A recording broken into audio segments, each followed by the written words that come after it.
他为什么要新建嘉南大圳？主要是因为当时嘉南平原是台湾主要平原比较宽广的地方，所以呢，它的农业生产量比较大，但是经常会缺水，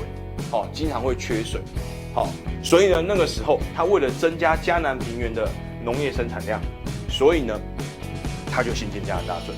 结果呢，建完之后，使得稻米跟甘蔗还有杂作的产量高达83000吨，